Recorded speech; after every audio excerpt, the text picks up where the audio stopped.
বিহার বিধানসভা নির্বাচনে শেষ কথা বলবে ওয়াকফ সংশোধনী বিল।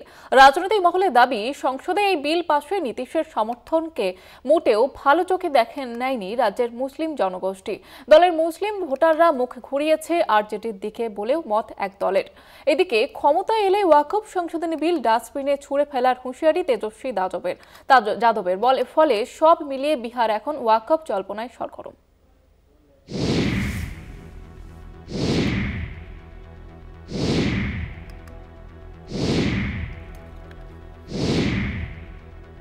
ওয়াকফ বিল পাশের পর বিহার বিধানসভা নির্বাচনে তার প্রভাব নিয়ে জোর জল্পনা রাজ্যে। ইতিমধ্যে ক্ষমতা এলে বিলটিকে ডাস্টবিনে ছুড়ে ফেলার কথা জানিয়েছেন রাষ্ট্রীয় জনতা দলের নেতা তেজস্বী যাদব। বিলটিকে চ্যালেঞ্জ জানিয়ে সুপ্রিম কোর্টে আবেদনকারীদের সঙ্গে যোগ দিয়ে আবেদন জানানো হয়েছে বলেও জানিয়েছে তেজস্বী। তবে এই মন্তব্যের তীব্র বিরোধিতা করে কেন্দ্রীয় মন্ত্রী গিরিরাজ সিং এর অভিযোগ, বাংলায় পথে হাঁটার চেষ্টা করছেন তেজস্বী। বক্তব্যের মধ্যে দিয়ে পশ্চিমবঙ্গের তৃণমূল সরকারের ওয়াকফ বিলের সংশোধনী মেনে না নেওয়া দিকে প্রচ্ছন্ন ইঙ্গিত টেনেছেন গিরিরাজ। প্রায় 18% মুসলিম ধর্মাবলম্বী মানুষের বাস বিহারে। শিয়া ও সুন্নি ওয়াকফ বোর্ডের অধীনে রেজিস্ট্রিকৃত রাজ্যের প্রায় 3000 সম্পত্তির মধ্যে প্রায় 400 সম্পত্তি সংক্রান্ত মামলা এখনো পাটনা হাইকোর্টে এবং ওয়াকফ ট্রাইব্যুনালে অমীমাংসিত অবস্থায় রয়েছে।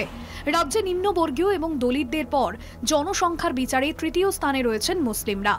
কেন্দ্রের এই সংশোধনী বিল গোটা ধর্মীয় সম্প্রদায়কে বিপত্তির মুখে দাঁড় করিয়েছে বলেই মনে করে বিভিন্ন মুসলিম সংগঠন। রাজ্যের মুসলিম সম্প্রদায়ভুক্ত মানুষের দাবি, এই সংশোধনী সংবিধানের 26B ধারা অনুযায়ী ধর্মাচরণের অধিকারকে মান্যতা দিচ্ছে না। তাদের আরও দাবি, সম্প্রদায়ের মানুষের কাছে ইতিমধ্যেই বার্তা পৌঁছেছে যে কেন্দ্রীয় সরকার মুসলিমদের ধর্মীয় অধিকারে হস্তক্ষেপ করছে। তাহলে বিহারে ওয়াকফ সংশোধনীর ভবিষ্যৎ কি হতে চলেছে? মুসলিম ভোটারদের মন ফিরে পেতে কোন পথে হাঁটেন নীতীশ এবং মুখ ঘোরানো মুসলিমদের নিজেদের দিকে আনতে কি পরিকল্পনাই বা নেয় আরজেডি?